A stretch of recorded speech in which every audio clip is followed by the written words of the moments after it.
काय तेच विचारतोय मी सारखं, पण काय अशी कुठली गोष्ट आहे ज्याचा तुला एवढा त्रास होतोय? अशी कुठली गोष्ट आहे जी तुला माझ्यापासून लांब ठेवते? सांगते, प्लीज सांग. तुला आणि मला जे जवळ येऊ देत नाहीये त्याचं कारण मला तुला सांगायचंय. सांग ना. त्यासाठीच मी सगळा धीर एकवटत होते. तू तू प्लीज शांतपणे ऐक. मी ऐकतोय, शांतपणे ऐकतो, बोल ना. श्रेयस, अरे श्रेयस, काय मामा? अरे खाली एक इन्स्पेक्टर आलेत, त्यांना तुम्हा दोघांना भेटायचंय. इन्स्पेक्टर कशाला? मला वाटतं ते कालचंच मॅटर असेल. कालच्या मॅटरसाठी आता परत आलेत ते? माहिती नाही, तुम्ही बोला त्यांच्याशी. आणि हा, घरात कोणाला कळू नये म्हणून मी त्यांना स्टडी रूम मध्ये बसवले.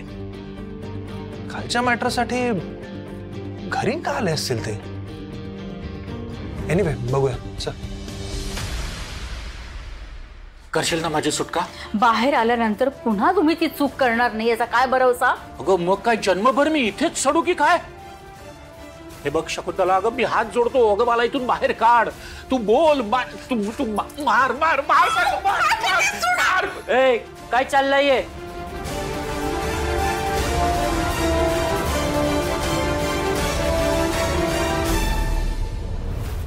बायको आहेस तू माझी, आणि माझ्या पापात तितकीच वाटेकरी आहेस तू. बरीच पाप आपण दोघांनी मिळून केले असे विसरू नकोस. गप्पा बसा.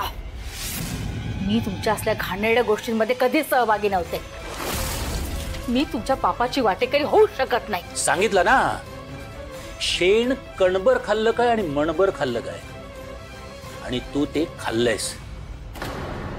त्यामुळे तू साधी भोळी आहे असा वाढू नकोस. आणि मुंबईत काय फक्त पुत्रप्रेमापोटी आलीस? आणि एवढंच जर पुत्रप्रेम असतं ना, तर गेल्या 25 वर्षात एकदा तरी माझा विरोध धाब्यावर बसवून पुत्राला भेटायला आली असतीस, त्या हिरकणी सारखी. पण तुझी माया, प्रॉपर्टी दिसल्यानंतर सोयीस्करपणे उफाळून आली. मला नेहमीप्रमाणे शब्दात गुंडाळायचा प्रयत्न करू नका. मुलाच्या प्रेमाची झूल अंगावर घेतलीस आणि लंकेतल्या पार्वतीसारखा अवतार केलास, तरी तुझा खरा चेहरा माझ्या नजरेतून सुटणार नाही. तूही माझ्या इतकीच स्वार्थी आणि नीच आहेस. पाणी गळ्याशी आलं, नाकातोंडात पाणी शिरायला लागलं की मुलाला पायाखाली घेणारी माकडीन आठवते? तशीच आहेस तू. अहो पण जन्म देण्यापलीकडे तुझं आणि श्रेयसचं काहीही संबंध नाही. जिथे नाळ तुटली तिथे नातं संपलं. ज्याला साधं एक दिवसही कुशीत घेतलं नाहीस, त्याच्याशी कुठून आलं तुझं नातं? त्याची खरी आई यशोधराच आहे. कारण काय? आजी प्लीज, यांना प्लीज जरा बाहेर जायला सांगशील का? कसा आहे श्रेयस? अरे आराध्या, माझा ब्रेकफास्ट प्लीज रूम मध्येच घेऊन ये, मी तिकडेच खाईन. असं कसं होईल? जन्मदात्री आई आहे मी. त्याच्याही मनात आईचं प्रेम उफाळून येतच असणार.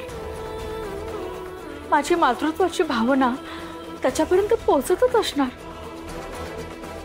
म्हणूनच त्याने मला घरातून बाहेर जाऊ दिलं नाही. तो आई म्हणूनच बघतोय माझ्याकडे, पण त्याच्या समोर येणारी आत्या ही ओळख म्हणूनच आडवी येते.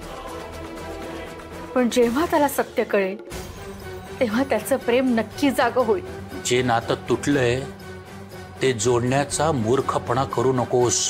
तोंडावर पडशील तू. श्रेयससाठी तू फक्त आश्रित आहेस. आश्रित. बास.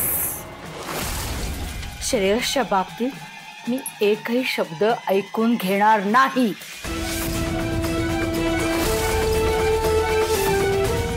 कळलं?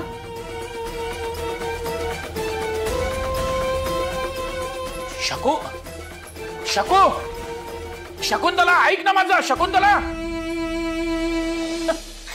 शकुंतला देवी, जा जा, कळेल तुम्हाला.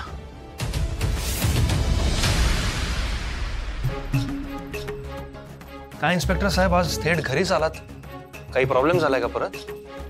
सर, जे झालं त्यासाठी आम्ही आधीच सॉरी म्हटलोय, आणि आज त्रास देण्यासाठी नाही आलो मी. पण अचानक असे घरी आलात, म्हणजे सांगून आला असतात तर. सॉरी मॅडम, पण आमच्याही काही चौकशीच्या पद्धती आहेत. आणि परत सांगतो, तुम्हाला त्रास देण्याचा हेतू नाही आमचा. मग सर, इथे येण्याचं प्रमुख कारण म्हणजे कालच्या प्रकरणात पोलिसांनाही कुणीतरी मिसगाईड करण्याचा प्रयत्न केला आहे आणि त्यामुळे हा प्रकार घडला. पण मिसगाईड करणाऱ्याला शोधायलाच हवं नाही का? आणि त्याची चौकशी चालू आहे म्हणून तुम्हाला विचारायचं होतं की तुम्हाला याबद्दल काही माहिती आहे का, किंवा तुमच्या अडचणी वाढाव्यात म्हणून मुद्दाम कुणीतरी हे केलंय का, असा संशय आहे कुणावर? किंवा मिसगाईड करणारी व्यक्ती तुमच्या जवळची असू शकते का, म्हणजे बिझनेस किंवा घराशी संबंधित? नाही, ऍक्च्युली आमचा कुणावरही तसा संशय नाहीये. म्हणजे आमच्याकडे त्याबद्दल काही सांगण्यासारखं नाहीये. त्यातूनही तुम्हाला काही वाटलं तर कळवा आम्हाला. Okay, yes. येतो. चला साहेब.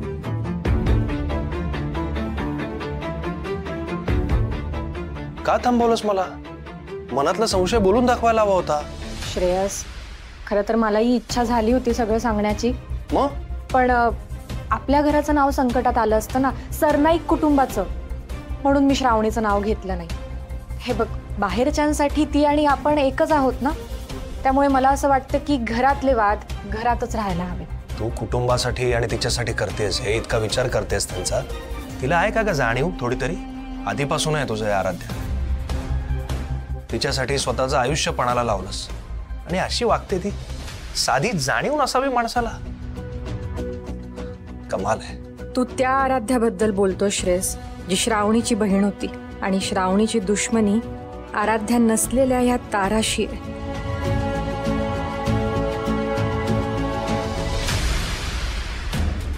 श्रेयस, चहा नाश्ता नाही केलास तू? नकोय मला, ऑफिसला निघायचंय.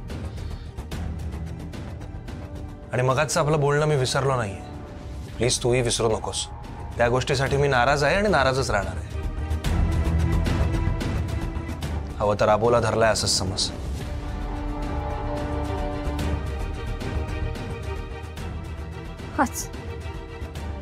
आज पुन्हा एकदा खेळ बसली त्याला सत्य सांगताना. का असं होतंय पुन्हा पुन्हा?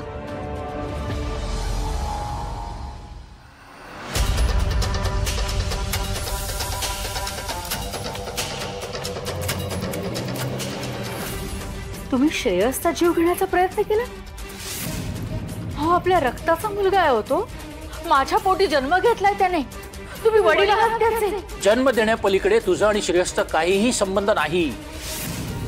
जिथे नाळ तुटली तिथे नातं संपलं.